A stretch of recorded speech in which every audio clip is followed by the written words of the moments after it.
Not to bring race into it, but black men, why are y'all always letting us down when y'all go on these panels?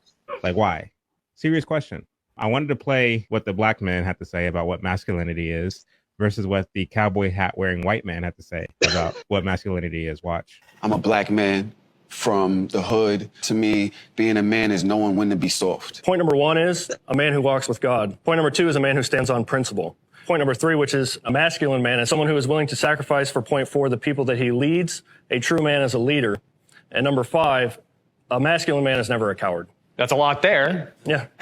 Male and female matters. God gives you one of those identities, you take on that role. And now you're responsible for fulfilling that role. There's a masculine crisis because men are not taking responsibilities for the God-given roles that they have in society. And so when you take away the need to say, God made you this or God made you this, now you don't have to take responsibility for not fulfilling what you were called to do. When you do that, you also take away other things that somebody else may do. If I have a woman or a partner that wants to take on certain roles and I say, hey, those are my roles that God gave me in society, now I'm suppressing that person. Like at the end of the day, we're all human beings. What it means to be a man is to be a adult human male. You have the black man and the white man. The black guy told you he was black and he was from the hood. So that's his intro into all of this we're talking about. The white guy is speaking about God and principle. He's not talking about race. He's talking about God and what God requires a man to do. And I think the problem is that the host said it when he said that's a lot there. So in other words, what the white guy is saying to the average guy today is too much. It's too much for the average guy to follow God and self-sacrifice, leader, never a coward. That's a great task.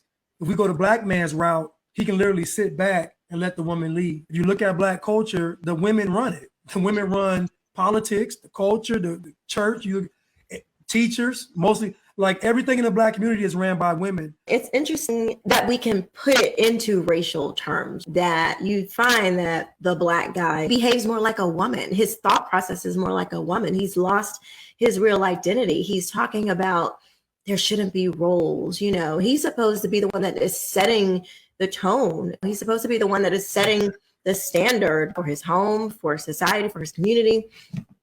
And he just sounds very lost, where the cowboy hat guy, he's very determined and he's very resolute. He's matter of fact. He's not wishy-washy, and he sounds like somebody you can depend on. And this other guy sounds like, how you doing? It's funny because people looking at this and they'll see the white guy and they'll go, see, he exemplifies everything toxic about manhood and masculinity. I don't know, I guess Christian Walker is supposed to be the black conservative on the panel.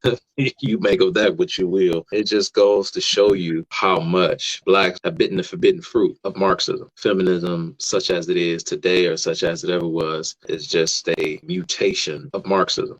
Friedrich Engels in his book, The Origins of the Family, about how the female sex should be ushered into the public sector in order to destroy or destabilize the monogamous family as a quote unquote economic unit. And so when you have so many black men who buy into this entire oppression narrative, black identity, such as it is, has become synonymous with communism.